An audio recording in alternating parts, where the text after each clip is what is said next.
How's this for a pair of legends?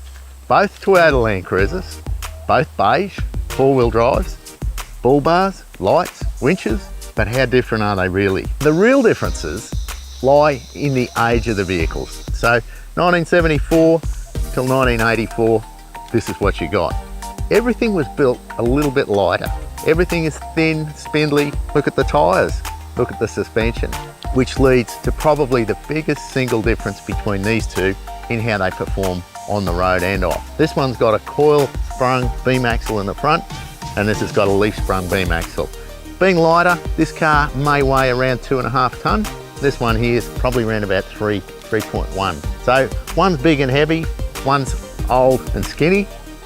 Which one's better in the bush? They actually perform very, very similar. Now this big girl has a 4.5 litre V8 diesel with a turbocharger. Whereas when this one came out, it was a 4 litre petrol.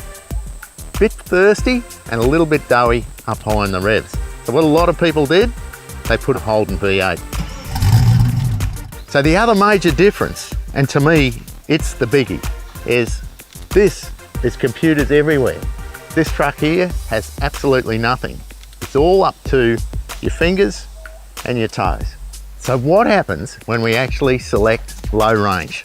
Well, we get in this big girl here and it can virtually go anywhere. It's got lockers, got heaps of ground clearance underneath it.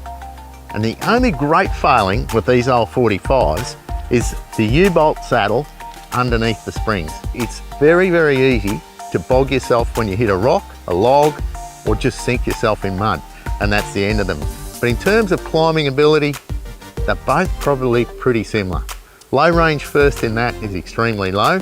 The 6-cylinder petrol was very torquey, and the 253 in it at the moment is not bad either. Whereas that's the ultimate crawling machine. Pull the hand throttle on a little bit if you want, and virtually go anywhere. The great thing about this old car is when you're actually sitting in it, you've got the steering wheel right in front of you. You can see all the corners of the car, and it's just so narrow and tidy, you know exactly where the wheels are. When we get in this big one here, there's an expansive bonnet with an intercooler lump in the front, and you're not exactly sure how far out your front wheels are, and they are certainly a lot wider than this one. Now what about highway comfort? Well, I've got to tell you, I've done a few long distance trips in these 45s. The modern car is quieter, smoother, softer, more comfortable. It's got air conditioning. This one's got cruise control. So it's a matter of sit there, steer, and enjoy the view.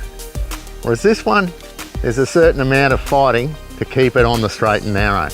So which one wins? Well, I'm going to leave that up to you to make that decision. But for me, I'm pretty happy with both. You can put ARB gear all over them. If you're going to drive a long way, this one's going to get the edge, I reckon. If you're like me and you're not too far away from the bush, the mountains and the paddocks, you can jump in and go. So I reckon I'll stick with this old girl.